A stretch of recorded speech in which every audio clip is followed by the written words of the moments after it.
지난주 MBC 스페셜로 다큐멘터리가 하나 방영이 된 게 있는데, 인터넷을 보다 보니까 전 시청자를 눈물로 울렸다 그런 기사가 나서 궁금해서 저도 한번 찾아봤습니다.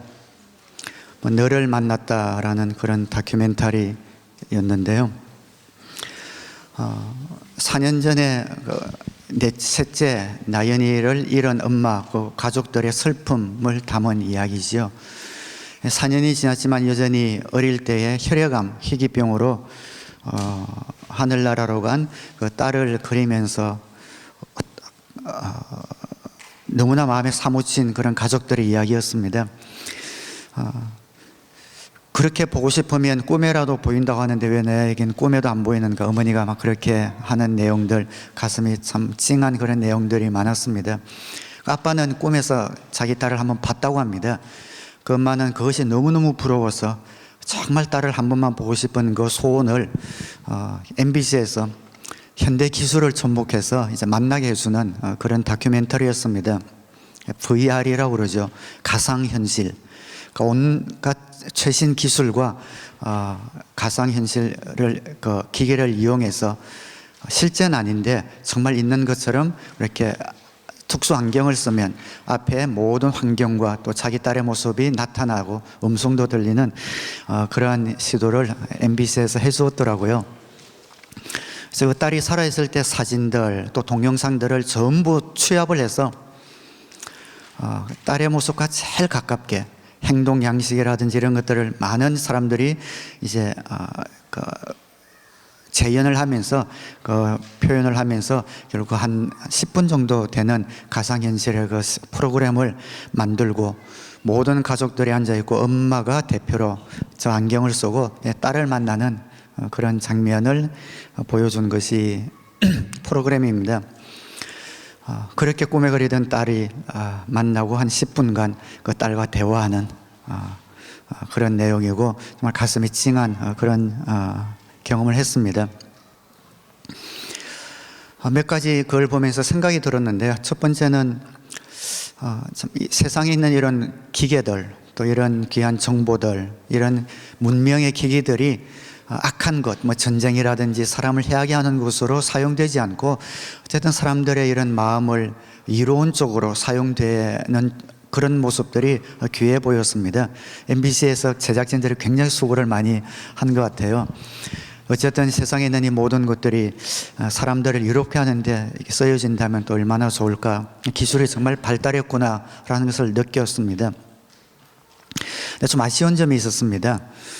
그 엄마도 그 딸을 만나고 나서 첫 번째 소감이 그걸 봤을 때 처음엔 딸 같지 않았다, 그런 이야기를 합니다. 그리고 그 가상현실을 같이 본 막내도 언니 안 닮았어 라는 이야기를 하죠.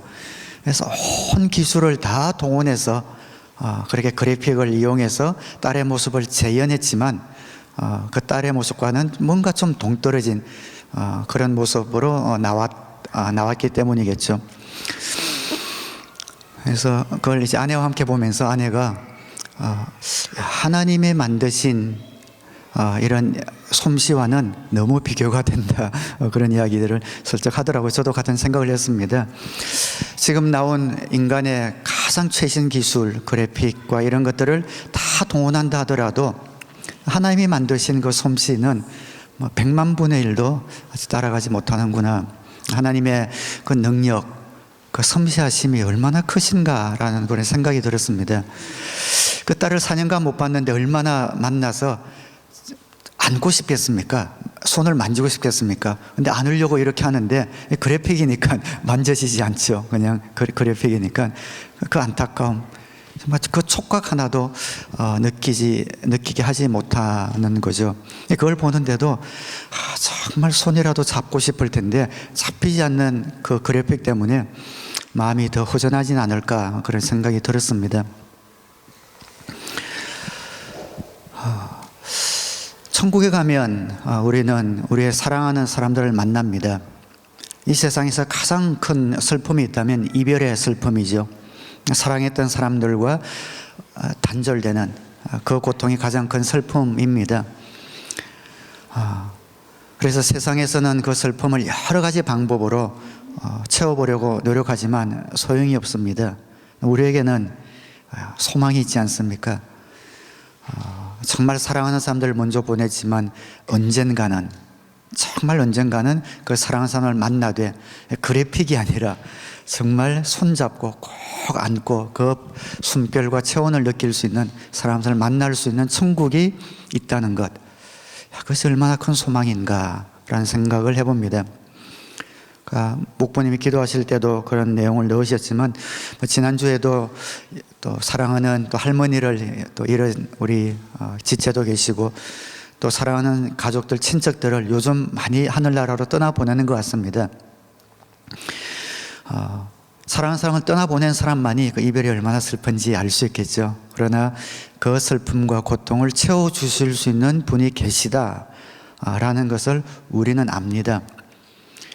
그냥 그랬으면 좋겠다라는 희망이 아니라 신실하신 하나님께서 이 말씀을 통하여 우리에게 약속해 주셨기 때문에 이 세상을 살아가면서 약속된 말씀을 부여잡고 살아간다는 것이 그래서 얼마나 큰 소망이며 위로인지 모르겠습니다.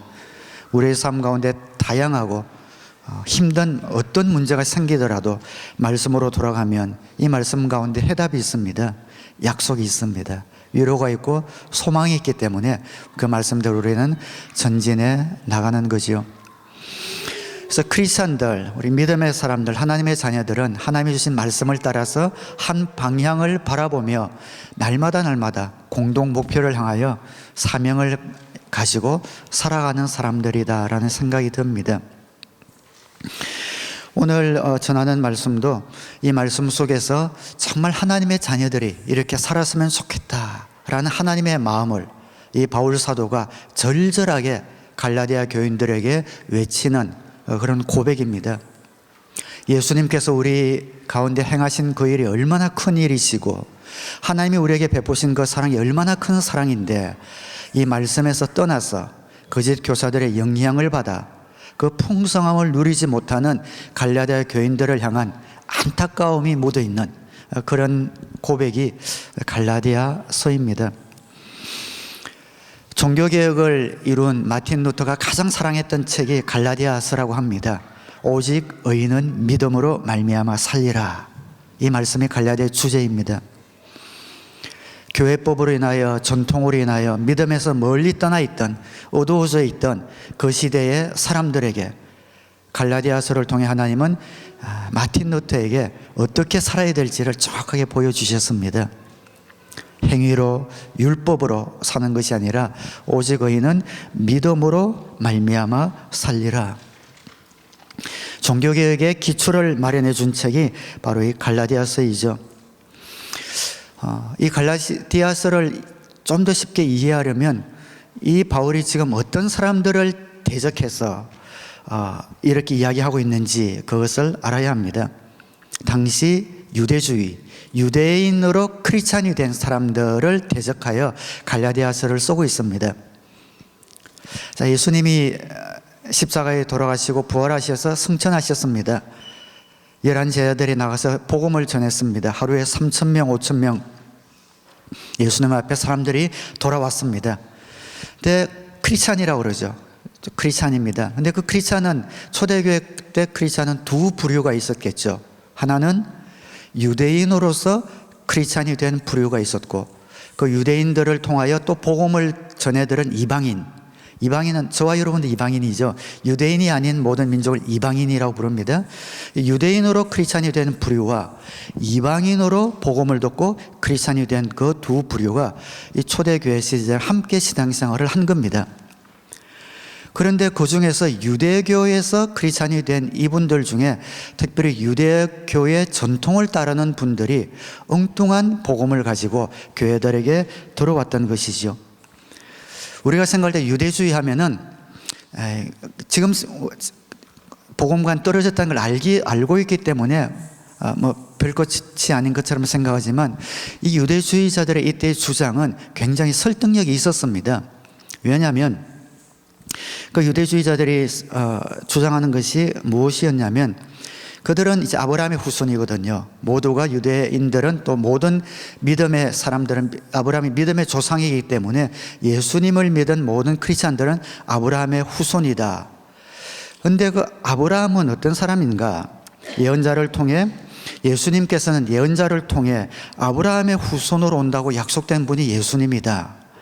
그렇다면은 하나님이 아브라함을 모든 민족의 아버지로 불러주셨을 때 아브라함에게 무엇을 약속했었냐면은 이제는 내가 너를 불러준 사람이라는 것을 확인하는 증표로 아기들이 태어나면 8일 만에 할례를 모두 받도록 하여라 라고 율법에 명령을 했습니다. 그러니까 유대인들은 태어난 지 8일 만에 모두가 다 할례를 받게 되어 있습니다. 그러니까 유대교 크리스찬들이 생각할 때 아브라함에게 하나님의 선택된 이스라엘이라는 것을 정표로 주기 위해서 할례를 받게 했다면 우리도 예수님을 통해 하나님의 자녀가 된 선택된 백성이라면 똑같이 할례를 받는 것이 마땅하다. 그래서 예수님을 믿은 이방인들은 반드시 할례를 받아야 된다라는 주장을 했던 것이지요. 그리고 두 번째, 하나님의 거룩한 백성이 되었으면 하나님이 이스라엘 백성들을 선택해서 그들에게만 특별히 율법을 주시지 않았느냐. 그래서 우리가 하나님의 선택된 백성이 되었다면 우리도 그 율법을 받아서 이젠 율법대로 살아야 된다.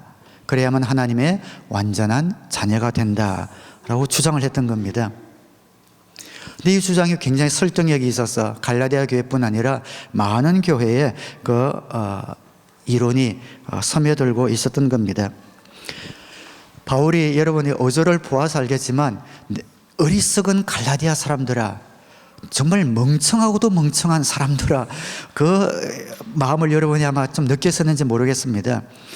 이 복음이 아니라 다른 복음을 전하면 너희들이라도 저주를 받아 마땅하다라고까지 하면서 그 이론에 대하여 너무너무 안타까워하는 모습을 보게 됩니다. 왜냐하면 그 이론은 틀렸기 때문입니다. 한번 따라하겠습니다. 착하게 살아서가 아니라 믿음으로 구원받는다.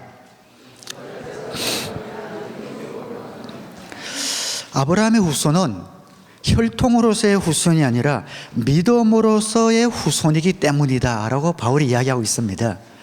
유대인들은 아브라함을 이야기하지만 아브라함의 혈통으로서의 후손을 강조하기 때문에 할례를 받고 율법을 지켜야 된다라고 이야기합니다.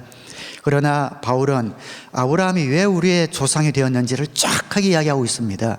아브라함은 믿음으로 하나님의 자녀가 되었고 아브라함의 후손은 믿음으로 말미암는다라는 것을 이 바울이 알았기 때문이죠.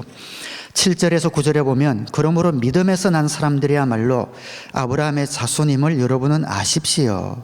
또 하나님께서 이방 사람을 믿음에 근거하여 어렵다고 여겨주신다는 것을 성경은 미리 알고서 아브라함에게 모든 민족이 너로 말미암아 복을 받을 것이다 하는 기쁜 소식을 미리 전하였습니다. 그러므로 믿음에서 난 사람들은 믿음을 가진 아브라함과 함께 복을 받습니다. 아브라함의 후손은 믿음으로 된다. 그래서 여러분이 유대인이지만 유대인이라도 믿음이 없으면 여러분은 아브라함의 후손이라고 할 수가 없고, 이방인이라도 믿음이 있으면 그 사람이야말로 하나님의 아브라함의 후손이 될 수 있다라고 이야기를 하고 있습니다. 그리고 또 한 가지 더 이야기하기를, 율법이라는 것은 예수님이 오실 때까지 잠정적으로 주어진 것이다. 잠정적으로 주어진 것이기 때문에 이제 하나님이 약속하신 그리스도께서 오시고 나서는 예수님을 믿고 나서 예수님을 믿게 하기 위해서 잠정적으로 주신 그 율법이 예수 그리스도의 복음 위에 절대로 얹어져서는 안 된다. 예수님이 오심으로 잠정적으로 주신 율법은 그 효력이 끝났기 때문이다. 그런데 어찌하여 너희들은 이미 유효기간이 지난 그 율법을 다시 갖고 와서 예수 그리스도의 십자가 위에 그것을 더 얹어서 하나님의 자녀가 되어서 한 사람들을 걸림돌이 되게 하느냐라고 이야기를 하고 있는 겁니다.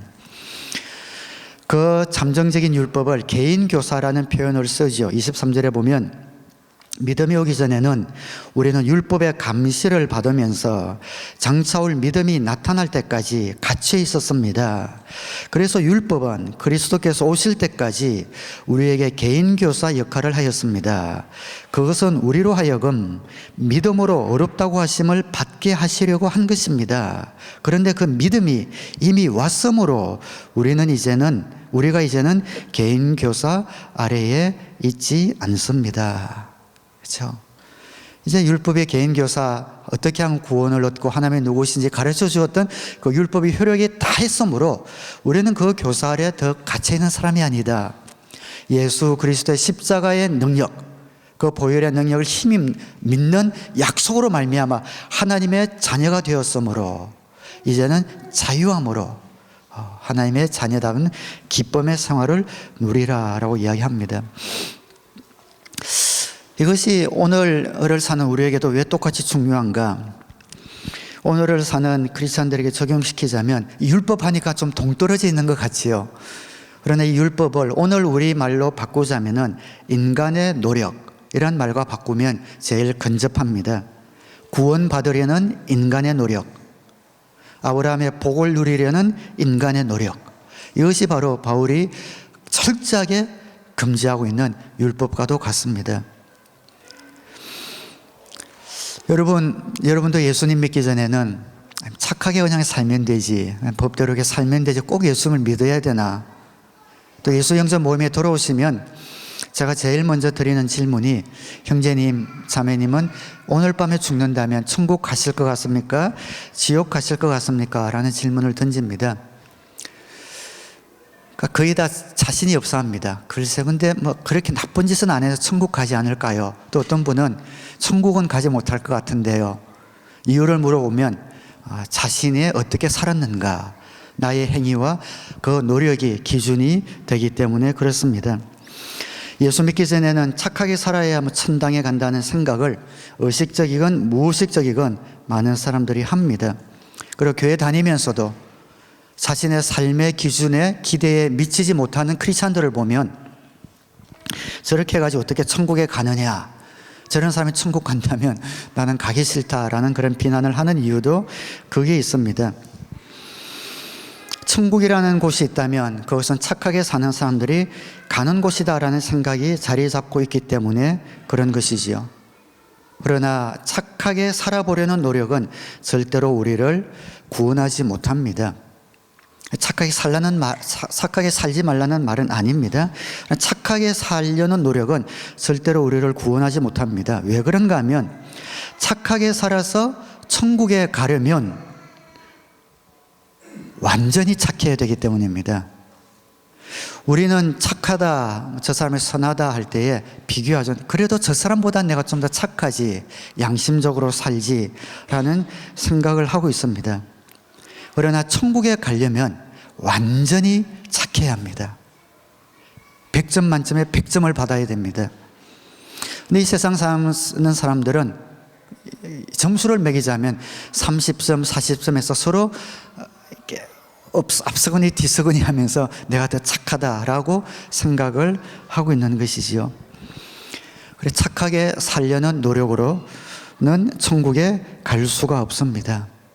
그래서 바울이 이야기하는 율법의 행위로 혹은 착하게 살라라서 천국 가려고 하는 그 교리는 저주를 받아야 마땅하다라고 이야기하고 있는 이유가 거기에 있습니다. 왜냐하면 구원 얻는 길이 완전히 다른 곳에 있는데 내가 조금만 더 착하게, 조금만 더 노력하면 하나님 마음에 들지 않을까라고 노력하면 노력할수록 그 사람은 천국에서 멀어지기 때문입니다. 그래서 그것이 저주라는 것이죠.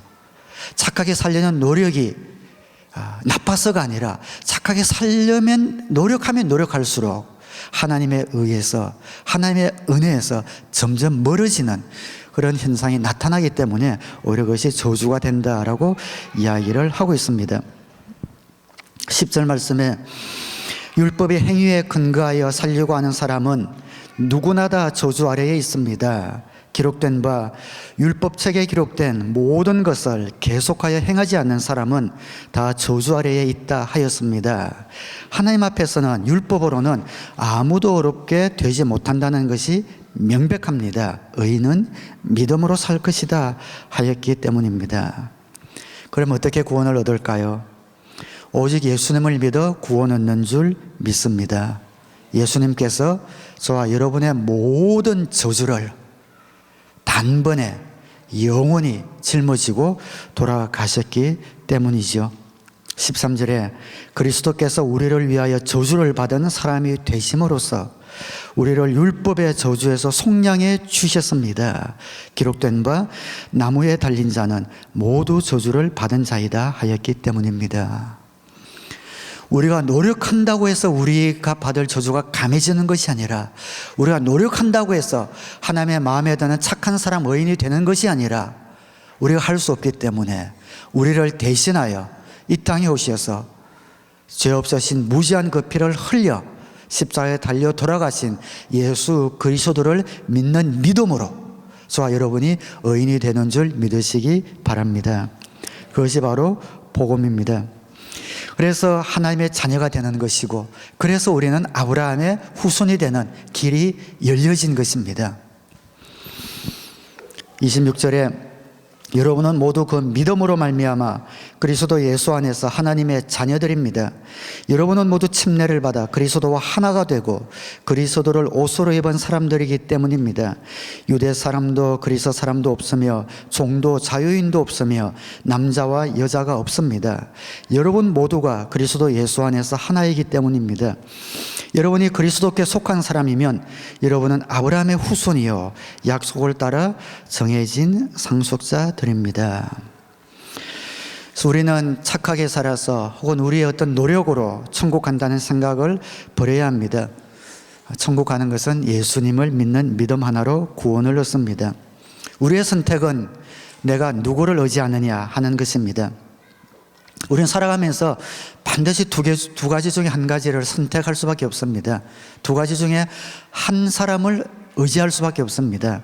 그 한 사람은 자신이고 또 한 사람은 그리스도 예수입니다. 예수님을 의지하느냐, 나를 의지하느냐. 주님을 의지하는 것을 성경에서는 예수님을 믿는다라고 이야기를 하고 있습니다. 저는 우리 사랑의 교회 모든 지체들, 성도님들이 도덕적인 크리스찬의 삶에서 벗어나서 영적인 크리스찬이 되기를 주님의 이름으로 축원합니다. 어떤 분들은 구원받는 것은 예수님을 믿어야 되지만 그 다음에는 어떤 자신의 노력으로 소위 크리스찬답게 살아야 된다고 생각합니다. 구원은 예수님이 값없이 우리에게 은혜로 주셨지만 이제 은혜로 구원을 받았으니 이제는 하나님 마음에 들게 살아가는 것은 우리의 노력대로 살아야 된다라고 이야기합니다. 이것조차도 오늘 본문에 나오는 유대주의자들의 오류에 속한다는 것을 여러분 아셔야 합니다. 왜 그런지 조금 이따 말씀을 드리겠습니다. 예수님을 통해서 우리에게 구원을 주셨으니 이제는 내 힘으로 크리스찬답게 살아야 된다 라는 그 생각도 유대주의자들이 잘못된 오류의 범죄에 속합니다. 더 나아가서 예수님을 믿어서 이젠 하나님이 우리에게 주시는 복을 누리기 위해서는 성경대로 살려고 애를 써야 된다라고 생각을 합니다. 이것도 유대주의자들과 비슷한 사상입니다. 금방 말씀드렸듯이 우리 신앙의 기준은 두 가지 중에 하나입니다. 내가 주님을 의지하느냐, 나를 의지하느냐. 예수님을 믿고 나서도 복받기 위해서, 하나님 마음에 들기 위해서 내가 이렇게 살아야 된다라고 할 때는 나에게 기준이 있는 한은 우리는 율법에서 벗어나지 못한 겁니다. 비록 성경대로 살려고 하는 그 초점이 있다고 하더라도 그 초점이 자신에게 맞추어져 있다면은 우리는 율법대로 살아갈 수가 있다는 것이죠. 굉장히 중요한 순간입니다. 다시 한번 말씀드립니다. 저는 우리 사랑의 모든 지체들이 우리의 삶의 모든 선택, 우리가 의지해야 되실 우리의 모든 초점은 오직 그리스도께 있게 되기를 주님의 이름으로 축원합니다. 내가 구원받는 것도 내가 착하게 살아서가 아니라 예수님을 의지하여 구원받는 사실을 믿으시기를 주님의 이름으로 축원합니다. 똑같은 말씀으로 내가 삶에서 축복을 누리는 것도 내가 하나님의 마음에 들도록 살아서가 아니라 그리스도를 의지하여 이미 나에게 주어진 그 유업을 즐기는 것이다 라는 것을 알기를 바랍니다. 우리가 주님 뜻대로 복을 받는 것이 아니라 예수 그리스도를 믿는 그 순간에 예수 그리스도 안에 풍성한 생명이 이미 허락되어져 있고 그 영원한 하나님의 유업이 이미 우리에게 허락되어져 있어서 이제는 예수님을 믿고 나서 하나님 뜻 복을 받고 사는 것도 나의 노력이 아니라 예수님을 통하여 이미 우리에게 주어진 그 유업을 발견하고 깨닫고 그것을 누리며 살아가는 것, 그것이 바로 우리 그리스도인의 삶입니다.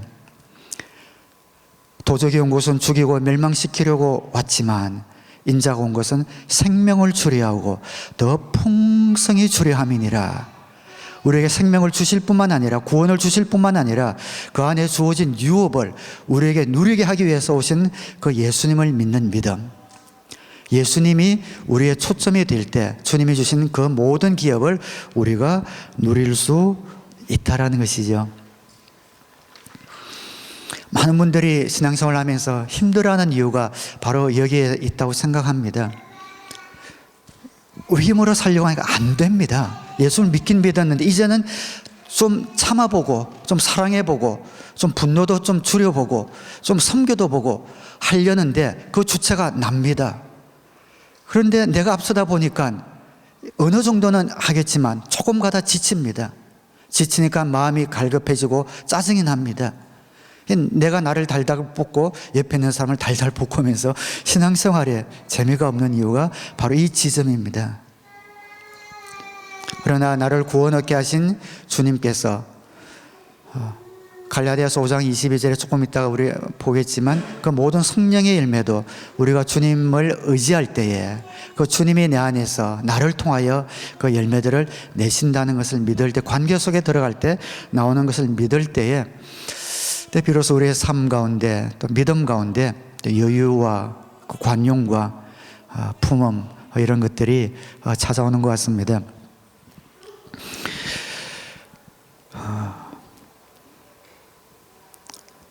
성령은 두 번째 계속 말씀을 보겠습니다. 크리스천의 삶의 원칙이 율법이 아니라 믿음이다라는 것을 보이기 위해서 사도 바울은 이렇게 질문을 하죠. 너희가 성령을 받을 때에 율법을 지킬 때 받았느냐 아니면 믿었을 때에 받았느냐라는 질문을 하죠. 당연히 성령은 율법을 지킬 때 그들은 성령을 받지 못했습니다. 바울이 기대하는 답은 믿을 때에 받았습니다. 성령을 믿을 때 받았다면 성령님은 우리가 구원 얻은 하나님의 자녀라는 것을 확정하기 위해서 하나님이 주신 것인데 그 성령을 믿을 때에 받았다면 여러분의 구원은 율법이 아니라 믿음으로 받은 것이 아니냐라는 것을 이렇게 변정하고 있는 그런 내용이지요. 이 말씀을 묵상해 보니까 그 반대로 이야기할 수도 있다는 생각이 듭니다. 바울이 지금 유대주의자들에게는 너희들이 성령을 지금 받았지 않느냐? 근데 성령은 율법 속에 있을 때 받았느냐? 아니요. 언제 받았느냐? 예수를 믿을 때 받았습니다. 그렇지? 그 성령을 받았다는 것은 구원을 받은 정표인데 그 구원이 믿을 때 받았다면 어떻게 해서 그 구원이 율법이나 할례나 이런 것들을 너희가 주장할 수 있느냐라고 이야기를 하고 있습니다. 그걸 반대로 이야기하면 성령님을 우리가 받았다는 것이 구원의 정표라면 성령을 받을 때에 우리는 성령님을 받았다라는 것을 우리 자신이 알 수 있다라는 것이죠. 첫 번째 이 말씀에 대해서 세 가지를 알 수가 있는데 첫 번째는 우리가 예수님을 영접할 때에 누구나 성령을 받는다라는 겁니다. 예수님을 구세주로 영접할 때 누구나 다 성령을 받습니다. 여러분이 예수님을 영접하신 분들은 여러분 안에 성령님이 내주하시고 주 예수 그리스도의 날까지 우리가 동행하는 것을 믿으시기를 바랍니다. 물론 성령 세례, 성령 체험은 중간에 할 수 있지만 예수님을 믿는 그 순간에 우리는 성령을 받은 성령의 사람이 됩니다. 두 번째는 성령을 받으면 자신이 감지할 수 있다는 것이죠. 물론 어떤 분은 물리적으로 방언을 하기도 하고 어떤 은사가 나타나기도 하고 몸이 뜨거워지기도 하고 눈물을 막 흘리기도 하고 또 자신의 모든 죄들이 생각나면서 회개를 하기도 합니다. 그러나 이처럼 감각적으로 성령님이 임하심을 느끼는 사람들은 그렇게 많지는 않은 것 같습니다. 그러나 여전히 성령님이 우리 안에 오셨다는 것을 누구나 알 수 있습니다. 그것이 뭐냐? 내적인 변화입니다. 성령을 받고 나면 어떤 분은 설교가 귀에 들어오기 시작합니다. 어떤 분은 그렇게 즐기던 술, 담배, 게임 이런 것들이 시들시들해지기 시작하고 싫어지기 시작합니다. 어떤 분은 용서할 수 없던 사람을 용서해야겠다는 마음이 들고 실제로 용서가 됩니다. 어떤 분은 짜증나기만 하던 배우자가 측은해지고 또 사랑스러워지기도 합니다. 어떤 분은 끌려 나오던 예배가 나오고 싶어집니다. 어떤 분은 교회 다니는 사람들은 다 입만 살아있는 사기꾼이라고 생각했는데 정말 좋은 크리스찬들이 점점 눈에 띄기 시작합니다. 이러한 모든 내적인 변화들, 내가 설명할 수 없는 이러한 변화들을 체험할 때 성령님이 내 안에 계셔서 나를 변화시키고 있구나라는 것을 우리는 알 수 있는 거죠. 성령님은 누구나 받고 또 성령을 받으면 성령님은 누구에게나 다 체험되는 분입니다. 그리고 세 번째는 성령님은 예수님을 영접한 모든 사람들에게 오시는 분이기 때문에 일부 특수한 사람들에게만 오는 것이 아니라 주님으로 영접한 모든 분들에게 주어지는 것이다 라는 것을 우리는 알 수 있습니다. 저는 바울은 성령을 받은 유대주의자들을 향하여 성령님이 여러분 안에 계시다는 것은 여러분이 믿음으로 말미암아 구원을 받은 것입니다 라는 것을 말씀을 하고 있습니다. 오늘 결론적으로 세 번째 있는 말씀이 제일 좀 강조하고 싶은 말씀입니다. 우리의 신앙생활은 처음부터 끝까지 그리스도에 대한 믿음이 핵심입니다.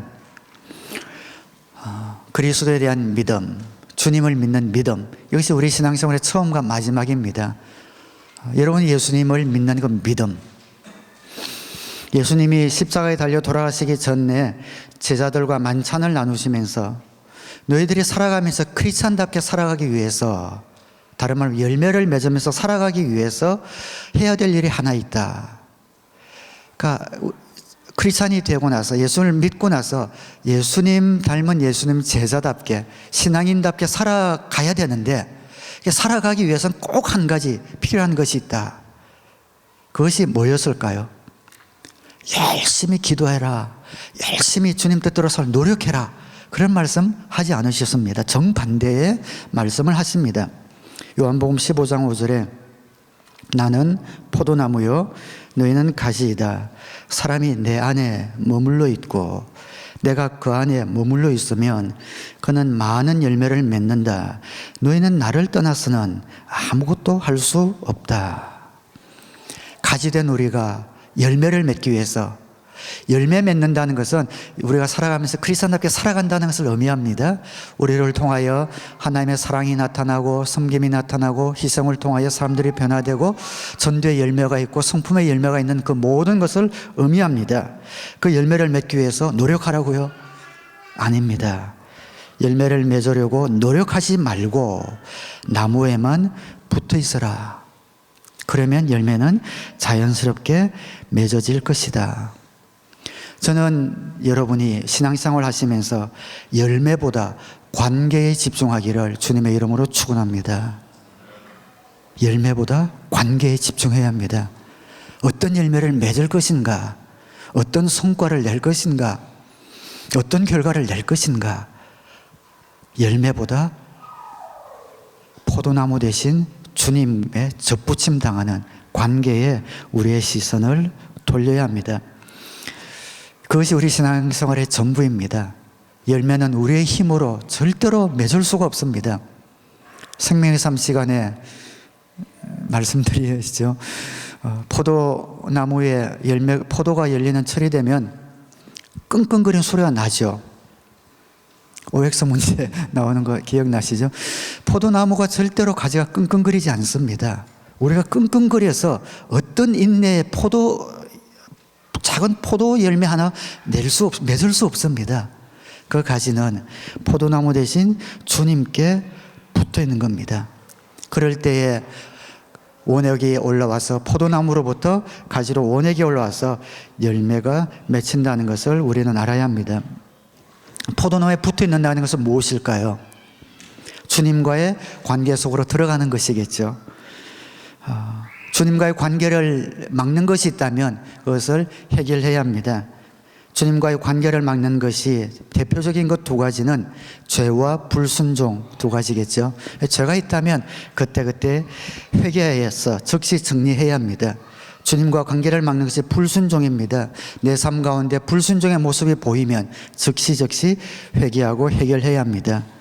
그리고 그 포도나무에 붙어 있기 위해서 우리는 끊임없이 그 통로가 되는 말씀과 기도 생활을 붙들어야 합니다. 말씀과 기도가 의무가 아니라 포도나무 대신 주님과의 관계 속에 들어가기 위해서 우리는 말씀과 기도를 붙들어야 합니다. 그래서 여러분이 성경을 읽는 것이 꿀송이보다 더 달게 되기를 주님의 이름으로 축원합니다. 하나님의 말씀을 듣는 것이 어떤 것보다 여러분의 길을 소중하게 하게 되기를 바랍니다. 기도하는 그 자리가 여러분의 어떤 자리보다 소중한 자리가 되기를 바랍니다. 여러분 일주일에 3번씩 기도하려면 와서 기도의 자리에 들어가는 것 즐거우시죠? 기도의 자리가 하다 보면 점점 즐거워집니다. 지난 연말에 눈이 많이 왔죠. 그래서 제가 새벽 기도를 가는데 목요일 날 오후에 그 교회 목사님이 저한테 문자가 왔어요. 내일은 오늘 밤 눈이 많이 와서 내일은 새벽 기도가 없습니다. 목사님 없습니다. 그래서 문자가 왔더라고요. 그걸 딱 봤는데 첫 번째 들어오는 느낌은 아싸 이런 느낌이 아니라 너무 허전한 그런 느낌이 확 들어왔습니다. 왜냐하면 그때 또 중요한 기도 제목들이 많이 있어서 어디서 기도하건 상관없지만 이제는 제가 다니는 그 교회 기도의 자리가 저에겐 굉장히 친숙한 그런 자리가 되었습니다. 새벽 기도가 없다고 하는데 조금 과장하면은 하늘이 노래지는 그런 느낌이 들더라고요. 그래서 그 시간에 딱 일어나서 물론 집에서는 기도했지만 그리고 그 다음 주에 계속 눈이 오니까 또 며칠 동안 새벽 기도가 없다는 것이 찾아가서 기도할 자리가 없다는 것이 그렇게 허전할 수가 없습니다.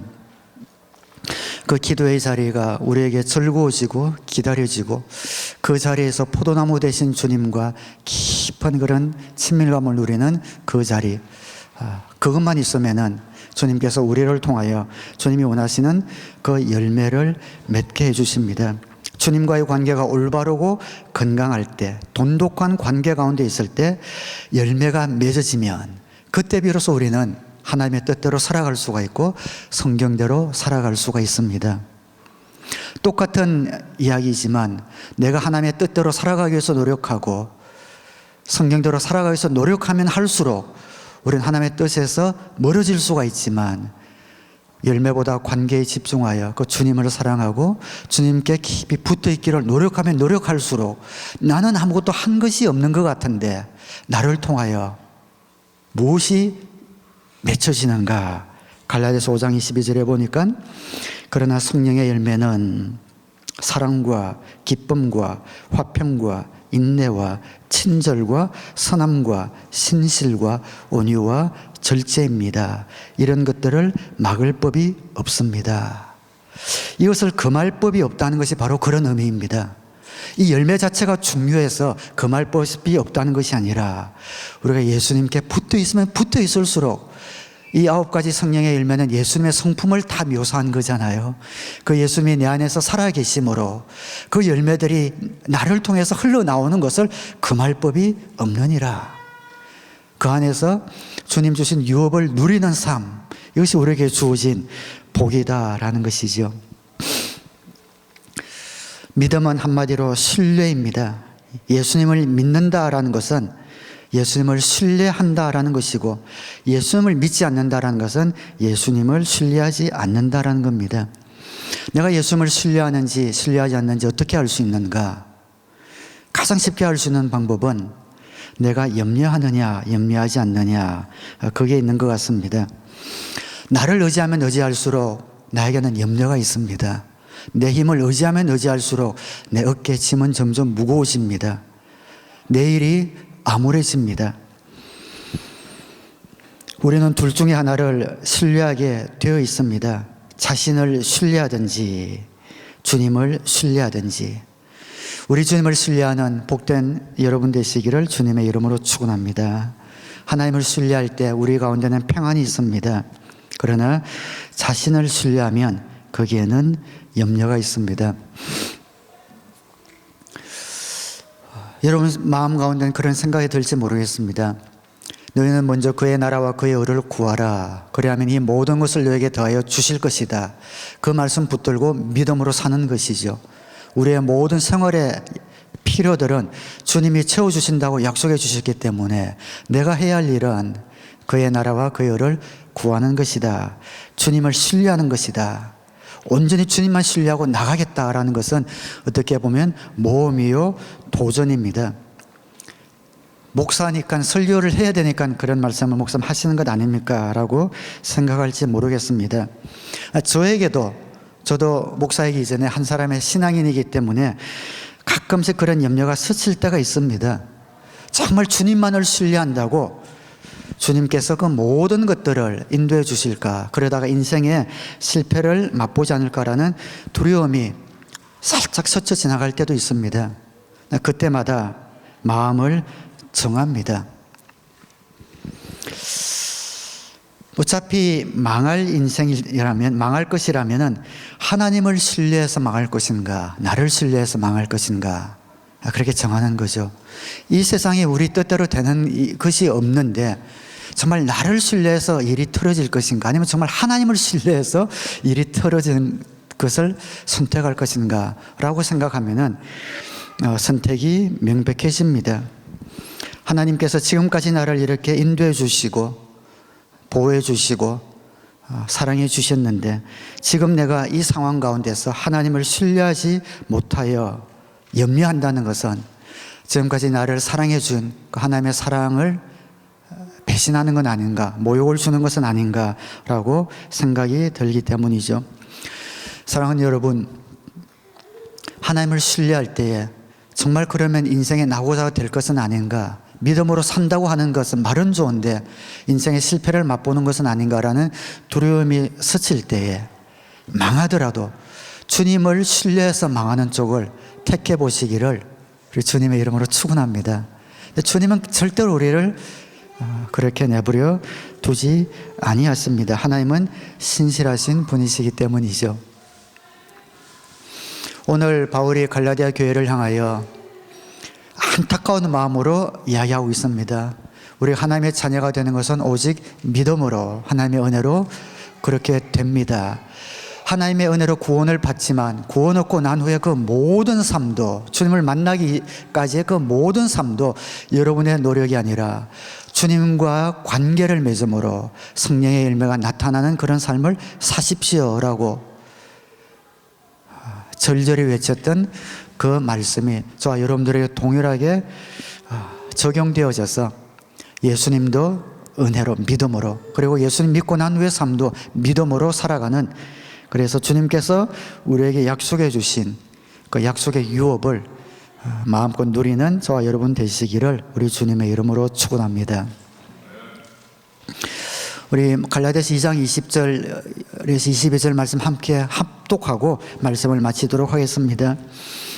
저는 갈라디아서 읽으면 이 말씀이 제일 마음에 들어옵니다. 갈라디아서 전체를 바울이 하고 싶은 말이 이 말 속에, 이 단어 속에 함축이 되어 있는 것 같습니다. 우리 함께 믿음으로 합독하시겠습니다.